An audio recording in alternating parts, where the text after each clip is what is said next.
Good afternoon, and Sai Ram. And it's lovely to know there are people here who are inquiring, wondering about what there is in Sai Baba that you would like to know and to partake of. And we hope that you'll have a very enjoyable time. I would like for a moment maybe to ask if you feel so inclined just to close your eyes while I read a quotation of Sai Baba's. It's only about 8 or 9 lines, but it is such a beautiful one. Many of you have heard it before, but it's always an inspiration to me, and a lot of it I know by heart, but I want to be sure I don't stumble, so I'm going to look at my notes. He says, "Let the different faiths exist. Let them flourish. Let the glory of God be sung in all the languages and in a variety of tunes." That should be the ideal. Respect the differences between the faiths and recognize them as valid so far as they do not extinguish the flame of unity. I have come to light the lamp of love in your hearts, to see that it shines day by day with added luster. I have not come to speak on behalf of any religion. I have not come for publicity for any sect or creed or cause, nor have I come to collect the followers of any doctrine. I have no plans to attract disciples or devotees into my fold or any fold. I have come to tell you of this universal, unitary faith, this path of love, this duty of love, this obligation to love. May you all develop this divine love and stand out as the harbingers of a new age, free from selfishness, greed, hatred, and violence. Let each of you be a light unto himself or herself, and thereby be a light unto others. This is Sai's message to you all. I think that it sets a tune for the subject today about living in a higher consciousness. You know, we have to ask ourselves, as Baba often reminds us to do, why am I here? Where did I come from? And where am I going? And once a person begins to have that hunger in the heart roused and begins to wonder about these things, he's usually drawn by the Spirit of God to someone who can help. And I think we've all had teachers through life, possibly wonderful spiritual gurus and saints who have inspired us and led us. And we have felt that when we were really in need, God did not desert us, but led us to someone, or perhaps to a scripture, or perhaps to a book, or a friend who put our feet on a more firm foundation. Well, as we aspire to find out why we're here and where we're going, we often wonder, am I living in really a state of consciousness that I'm happy with? I'm tossed and troubled by things in the world. I may have job problems. I may have family problems. And how am I going to live in a higher state of consciousness? How am I going to really find happiness? We're deluded in the West to thinking that happiness depends on outer circumstances and things and relationships. Those do affect our equanimity and a lot of our life, it's true. But really, happiness is only to be found within. If you can find the center of your happy nature within yourself, you'll never again feel that you're left out in the cold and that you're not happy. Now, we can't always maintain equanimity in our trials and tribulations, and it might get a little harder sometimes to find that center of happiness that's within you. But if you persevere and if you keep good company, and that was one of the first things I wanted to mention, was what we call in India Satsang, which just means spiritual fellowship or spiritual comradeship, or as Baba says, keeping the company of the good. People good in character, people who are also seeking, as we are seeking, to know God in a deeper way, to find out how to contact Him within ourselves, and then to see Him in everybody else. And as one saint said, to find Him within, then you can find Him without, in all places, under all conditions, in all circumstances. And that's a great challenge to us, but we're all on some path. We're on the path of life, and most of us want to be on a spiritual path. So we've decided that satsang is very important, or keeping company with the good, having spiritual fellowship, spiritual comradeship. And in the Sai Baba groups, most of us attend at least once a week a place where we can sing the glory of God in the form of hymns and of bhajans, which they're called in India. And it's a great upliftment to the spirit, because in that you give God your love, and in the response of just singing with your heart, you feel God's response. So that is a great thing to help us on this journey in finding out where God is and how He will manifest to us. And then we, because Baba tells us we must learn to live for others, besides ourselves, besides our family, besides our friends, we try to do service. And we have, as April said, many service projects going.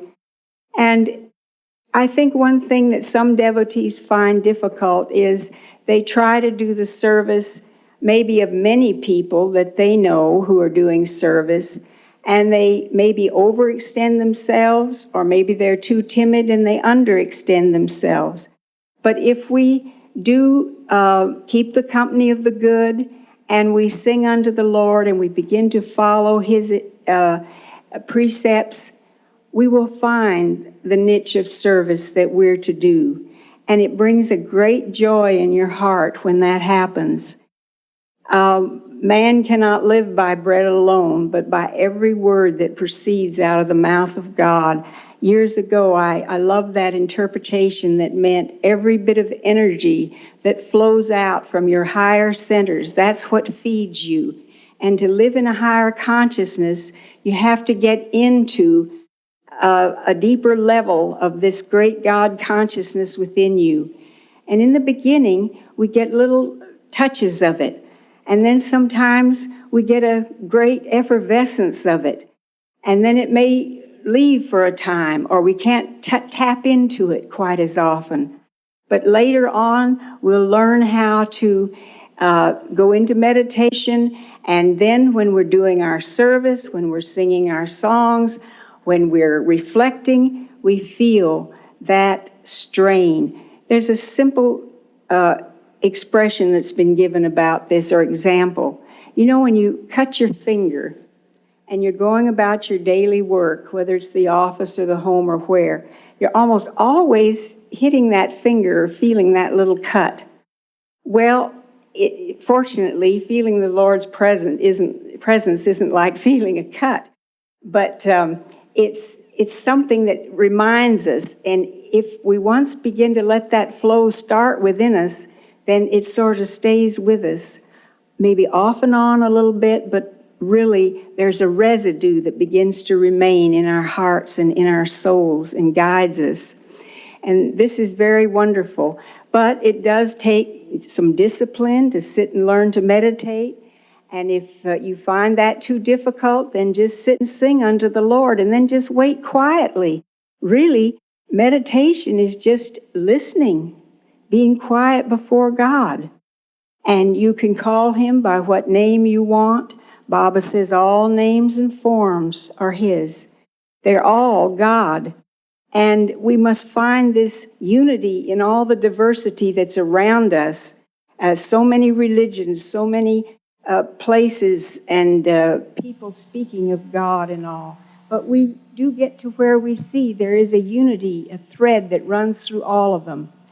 And so as we go along, we learn how to adapt to this multifaceted religious atmosphere that's all around us. When we first went to see Sai Baba, my husband, who has since passed on, was very blessed to have a very wonderful meeting with him at the First World Conference in Bombay. And there were thousands there, although at his ashram there were not that many. In fact, even at the conference, there were only 34 of us Westerners, and I mean English and Italian and United States, and there are still a number of those people still living here in California, but there were just 34. And now there's just hundreds and hundreds of Westerners who go to see Sai Baba. And there are many, many more thousands of Indians, of course, who make their way there too. But they often have people from 50 and 60 countries over there just for the sight of this holy being. Well, once one of my parents said to me, "But why do you need someone other than Jesus?" Because I had been reared a Christian. I still feel I'm a Christian. And I said, well, it's just that I now understand Jesus better than I did when I went to Sunday school and so on. And I think we all have an individual path in getting to this point that we're at now. But we'll find that many other people have gone through some of the same things. Anyway, back to the first time we met Baba, that particular morning, at midnight, the night before, Charles, who was staying with Dr. Gokak in a lovely home on the acreage where we had been given residence, and my mother and I and two other friends from Los Angeles were staying in this other house. And so we really didn't know what Charles was up to or where he was going or what. And it was meant to be that way because Baba had intended to see him first before he saw the rest of us. We had all seen him at a public meeting, however, at first.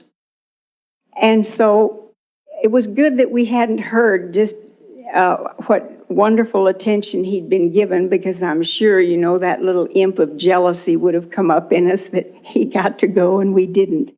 But anyway, that morning, the next morning, my mother and I went out on the roof of this lovely home where we were staying, and we're looking over the gardens, and we just sat down to meditate as the sun rose. Oh, I just was so blessed by that Spirit of God within that just rose up, and just of such tremendous peace and joy. I for the first time in my for several years, I felt again I had tasted the bliss of God, and I knew that Baba had something to do with that. Well, later we went to a hostel where there was a large gathering, and as Baba came down the aisle, I was lucky to be sitting quite close, and I was looking like this, and he smiled, and he gave me that look in his eyes like, I know that you know that I know. It was one of those looks. And I was so thrilled. Well, anyway, after this big world conference was all over with, we were privileged to have a meeting with him, with the Westerners. And he was asking different ones, what do you want to do and where do you want to go or what are your plans? And finally, it was Mother and my turn to be asked. And we said, well, we'd like to stay a while longer in India if we can. And he said, well, go to my ashram in Vrindavan. Would you like to? And we said, oh, yes. Then after he got our enthusiasm that we were going to go, then he said, well, I have to go to Madras, but just for about a week. And you go there and you'll be there when I get there. So we agreed to do that.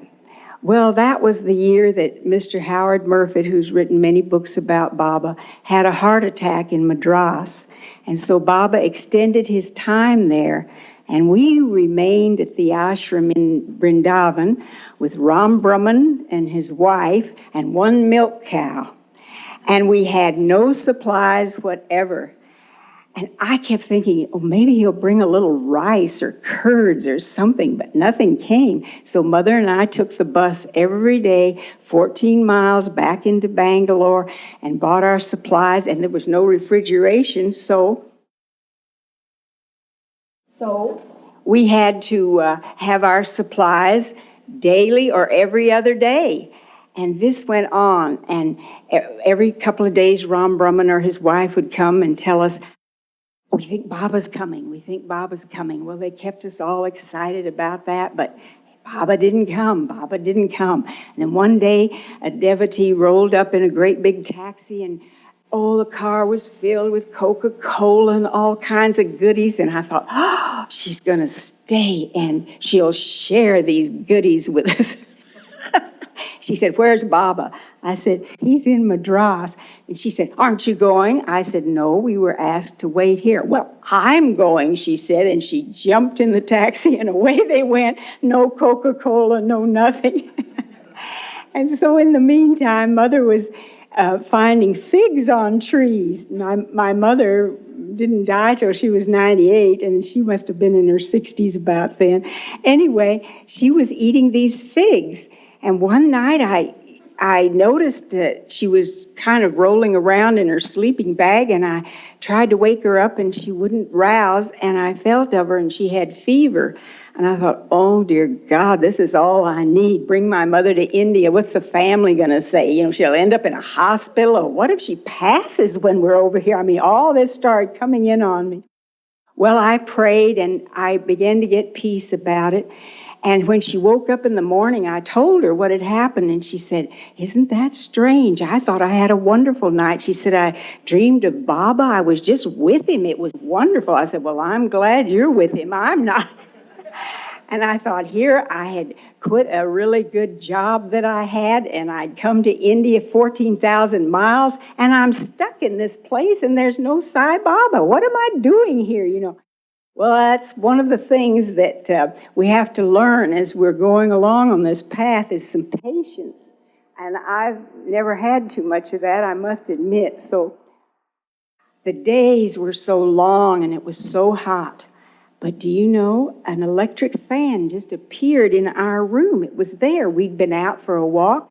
But the next day I asked Ram Brahman and his wife, I said, did you bring that electric fan? He said, no, what fan? And I said, right over there. And it just saved our life. It kept mosquitoes off and so on. Well, Mother quit eating the figs, but she still wasn't out of the woods with this situation she'd been in. Anyway, the days rolled on and the rumors kept coming. Finally, we saw his car coming up the long driveway. In those days, there were those gorgeous big trees that lined the driveway. And he came up and he got out of the car and he came right over to us and he said, you haven't been very happy with me, have you? And I said, well, I just missed your being here. And he said, I know. And I learned later from our friends who had been in Madras and they came up with Baba, that when that devotee reached Madras, Baba said, who asked her to come? And you know, we all get these lessons that we have to abide by certain rules of protocol and all. And he did not have her stay in the guest house or where the rest of them were having residence. So I don't know, she probably slept out under a tree for a few nights. But anyway, people have to learn lessons, and sometimes we learn the hard way, don't we? Well, anyway, we had a wonderful time. Baba had people who were associated with horses. They raised them, isn't it? They raised them. And also, they had a marvelous cook, and they just lived near the Vrindavan ashram. And he had them come, and there was a cookhouse out in the back. So he'd invited about 18 of the women and maybe just as many of the men who had been at this big conference to be there at his ashram at this time. And so we'd all get to eat on the great big veranda, sitting on the floor, eating on a beautiful leaf. But the food was just delicious. It was so marvelous. And Baba would walk up and down, and you really felt like it was the divine Father, Mother, God that was looking after you. He'd be sure we had what we call yogurt in this country. They call it curds there. Had that in case there was a little hot seasoning in the food or something. It was just precious the way he was doing. And then because he would have satsang with the men separate from the women, then there was just about these 15 or 18 of us women in this one big room, and he'd come in, he'd just sit down on the floor with us, and he'd say, ask questions, ask spiritual questions. And I remember I didn't think this was a very spiritual question, but I said, Baba, Robert Kennedy has just been assassinated, and would you say that that was part of the price he paid in karma because of running for president? It's such a very difficult task to do, and you're placed in such vulnerability. And he said, no, that was the work of a madman. And then he'd pick up his basket of vibhuti and he'd go out and give darshan, and then he'd come back in again and sit with us. It was just really like being with a marvelous, more than a grandmother or a grandfather. It was just beautiful. Well, one day he materialized a few things for people, and he materialized some earrings for me. And I was very grateful. And then after lunch, Mother and I were back in the room where we all shared, sleeping with our sleeping mats on the floor. And I walked up to a little mirror that was on the wall, and I was trying on the earrings. And all of a sudden, Baba knocks on the door, and the door was open, and he came in. And he's just viewing everything. And Mother says, oh, she's admiring the earrings. He said, not cheap. And what's so funny about this expression is that when I got home, one of my friend's mothers, who really was having lots of doubts about was she going to want to go see Sai Baba, her daughter was all involved in it, and she turned to her daughter and she said, when she saw my earrings, she said, well, they look like costume from Bullock's Wilshire. Well, we just had a good laugh about it. But anyway, I never counted the little tiny stones in those earrings for, I guess, 20 years. And one day Charles said to me, why don't you count the little stones in there? And we did. And I guess you've guessed, there were 54 in each one, which makes 108. And those of you who know about 108 in India and so on, it was quite a thrill. I had never just thought of doing that. Anyway, one day in this little satsang group, one of the men, sometimes he let the men come in and sit on the other side of the room, and he had known this person from the U.S. for quite a long time. It was Mr. Raymer. He was one of the first that ever really in California knew about Baba. And they had been over there before, and he had told them to come back that particular time. And so they only had about 2 or 3 months at home before they turned around and went back for this conference. Well, we were asking questions, and then all at once, Baba just did like this. And out of his hand came this marvelous Washington red delicious apple. It was the biggest one I've ever seen. And, you know, I buy some of those big ones sometimes for a real treat in the supermarket. But this was just enormous. And he threw it to him. And, you know, he just sat there and ate that whole thing right in front of all of us, never offered a bite or anything. So after a while, he said, yeah, how about that, Faith? I said, well, I didn't want your karma anyway. It was the only way I knew to get back at him. We had a lot of laughs, and Baba was really just marvelous. We don't like to dwell on the fact of his miracles and his manifestations, but really, he is a miracle. Believe me, he is himself so tremendous. And he tells us that we are that. I remember once Charles and I were just standing in his presence following an interview, and he was looking at us, and he said, "You're just the same as I am, only the body is different." And he would say that to you too. And that's why when people have asked him, when he has asked them, "Who are you? And who do you think I am?" And they say, "You're God," he says, "But so are you. The only difference is I know it and you don't." And so it's something that has to be revealed within oneself, that this reality, this divinity that makes us take a breath, that works through us and lives through us, that is the only real thing there really is. It's the only eternal thing. Everything else changes, and I have a favorite expression, as far as I know I coined it. It is that change is the only changeless thing. It just does nothing but change. It is just change. And that's what we're all up against. Just changes, constantly changes, constantly changes. Well, some of the things that I wanted to touch on were that about satsang and bhajans and service and meditation. And I do believe that many of you practice some of the helpful techniques, we might call them, that Baba has given, of looking at the light or of watching the breath and saying Soham. They are very efficacious, but it does take some time to deal with them and to practice them. But Baba says, if you make the effort, the grace will come. And that is so true. It does happen.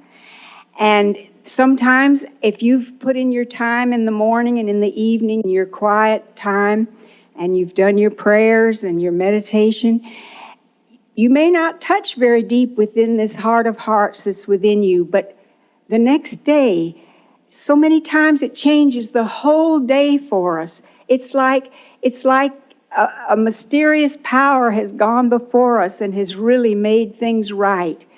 And so it's really our only chance to come out of just living, doing our profession or our job, eating, having children, doing this, doing that. We need to take time for this inner life that is so essential to make all this other machinery work properly.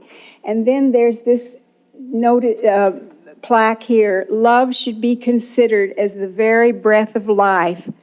Oh, that's so beautiful, and how true it is. All these things we're talking about today are really not that fruitful unless we have love for the Lord, and then let the love of God flow through us. And we see that love through the saints, certainly through Sai Baba, and we're very blessed, really, to be on planet Earth at this time when this great, great manifestation is here among us. And then there's another thing. Baba says every day we must dedicate ourselves and our actions to the Lord. Don't think about the results. Leave the results with God. Just do what you feel you should do. Do your duty. That too is a form of service. Your duty to your children, your duty to your parents, your duty to your professionals you work with, or your workers, whatever it is. And if we dedicate everything, then we're not building up any karma from it, because everything, the fruits and all, belong to the Lord. They don't belong to us. Then how often we think when a trial or a test comes that the expression, "I won't buy that." You hear that so much with young people. "I don't buy that." In other words, I'll have nothing to do with it. I don't agree with it. I don't think it's true, or I don't think this or that about it. But there's something in surrender of knowing that these things come for a reason, whether it's from our past actions or our current actions that we've put into focus. But we do know that things have to be worked out. And so if we can surrender some of our desire in connection with that, the situation will work out much easier. I had a situation a couple years ago, and it just tapered off about 6 months ago, where someone was just really being very difficult for me. And it was a woman, and I just kept trying to keep peace and do the best I could. And then I was in India, and I didn't say anything to Baba about it, but the minute in the interview room when he walked in, he said to me, "I know, she's always fighting, making it difficult. Swami will take care. Don't worry, Swami will take care." Oh, what a relief. Oh, I just couldn't believe it. Well, I couldn't believe it 2 years later when it was still going on. So I decided to say, "Well, now, Baba, I know that you told me the truth, but what is in this that I have to learn as to why you haven't taken care of it? There must be something that I'm holding up the job on." So I meditated and I prayed and I got very still. Baba says it's only in the stillness that you hear the voice of God. And you know, the mind is the biggest interrupter that there ever was. But if you get desperate enough, or if you practice your techniques and you sit and wait on the Lord, you will reach a place where it's the most delicious time you could ever have in your life. Well, I was very still, and Baba's words came to me so plain. You remember when he said, "I get blamed for everything, I get praised for everything on this side, but I just walk right down the middle and I'm not affected by them, and that's what you have to be." He tells us that. So then I said, well, that's the key. I have to do better so that my equanimity is at a point to where if this attack comes, my whole solar plexus doesn't want to start jumping inside of me.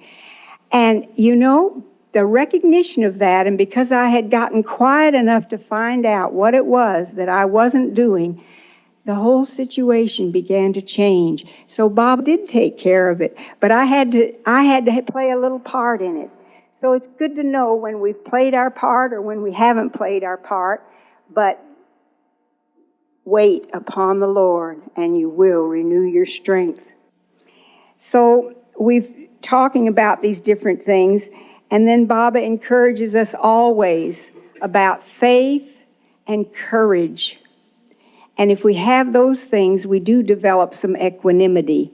One of the traits I'm sure a lot of us would like to have 100% of the time, but we may not always be able to achieve that.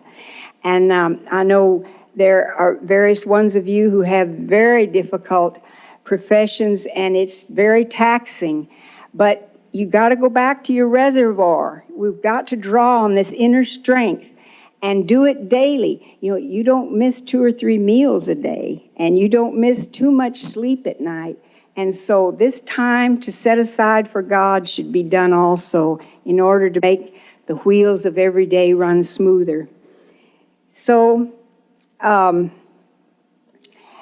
that wonderful summer went on for 3 months. And all of a sudden, Baba announced that he was going to go to Africa. And he was going to take our 2 friends with him. And he, as soon after he invited them, he walked up to Mother and me and he said, "Would you like to go to Africa with me?" Oh, would we like to go to Africa with you? It was just unbelievable. Well, the days rolled on, and all of a sudden they were told to go to Bangalore and get their visas straightened out to go. And we weren't. So I thought, oh dear, wonder what's coming up. Well, then Baba called us in and he said, "Now, I know I asked you to go and I wanted you to go, but he said I can only take 4 people. So I'm taking Kasturi, and I believe it was Jaggarao, and these 2 friends of ours." And so my inner conscience said, "Now don't show great disappointment. He's watching your reaction." And you know, the Lord is always watching our reaction. And our big trouble in life is that every time something happens to us, it's not always the other fellow, what he does or says, or she does or says. It's the way we react to it. And that's where we have to be very observant and watch. So I remained calm, and a couple of days went by, and Mother and I said, well, you know, he could be gone 3 or 4 weeks. They were talking 2 to 3 weeks. And we've had a wonderful time here, and maybe we should just be getting on home. So we pretty well decided to make up our mind to do that. Well, he had a satsang that evening, as we did every evening, and there would only be about 25 people there.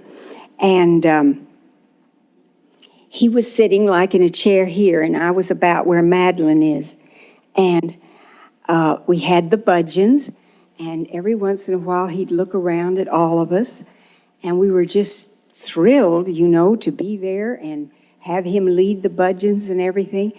And then all at once he gave me kind of a piercing look, and I got a lump in my throat. I didn't know what I was going to do with it.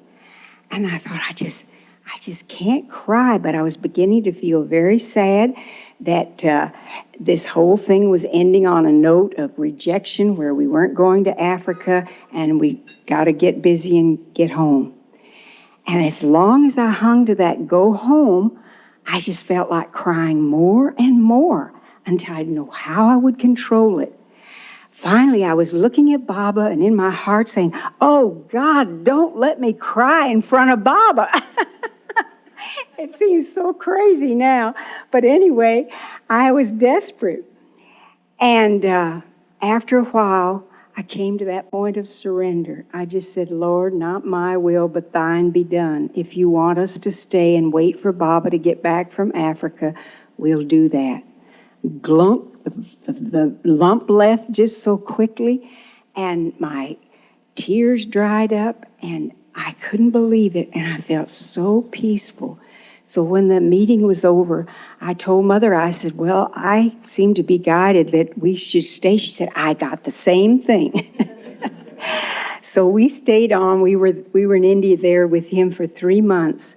But while he was in Africa, he gave permission for us to see the mother of the Aurobindo ashram, and we were privileged to stay with the Raos in Madras, and we just had some wonderful times. It was really beautiful what happened. And he said, you can go to Hyderabad when I get back. And of course, then a little negativity came up in me. Oh, don't we have to watch out for things like that? Came up and said, well, yes, but he asked you to go to Africa, and you didn't get to go to Africa. And, but he did. He had us come to Hyderabad, and we got to stay in the residence that he stayed in. And we saw him every day, and oh, it was just marvelous. So anyway, I felt very grateful about all of that.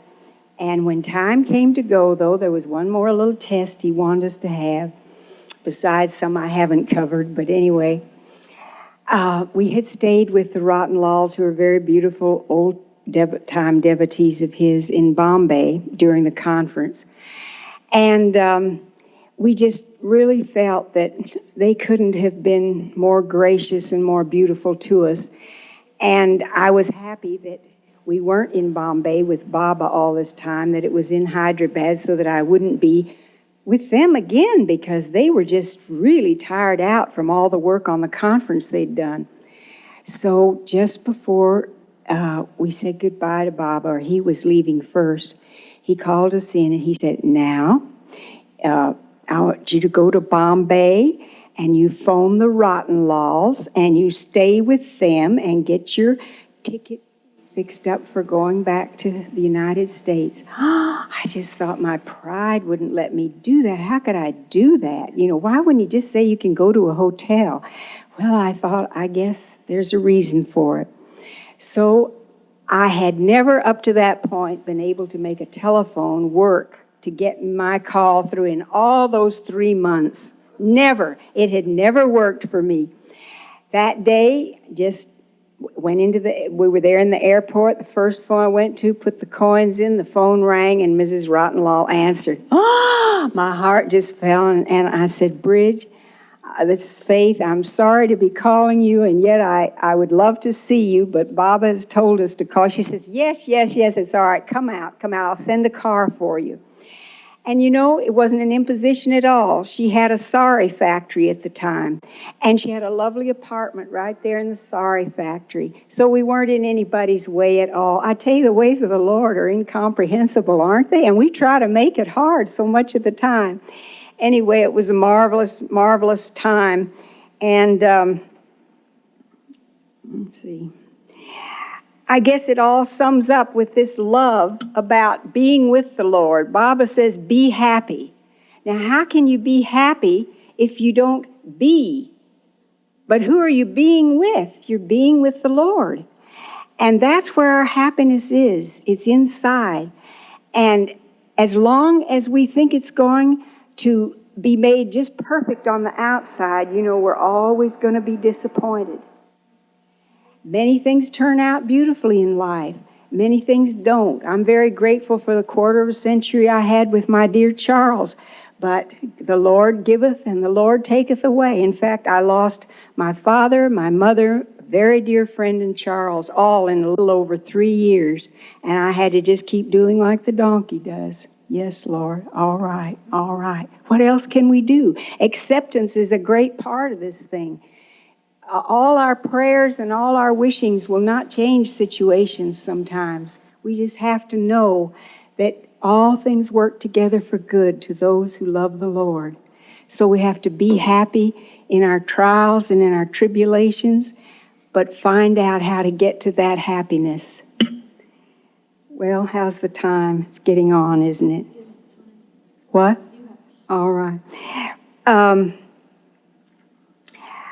When we were at Whitefield one day, he had us in and privately, and he just looked at Mother and me. He said, continue your meditation just as you have. I thought that was so wonderful. He didn't want me to start something different. I'd had the privilege of knowing Paramahansa Yogananda, and so I was practicing meditation according to his teaching, and he said, you just continue as you have. Well, that simplified things for me.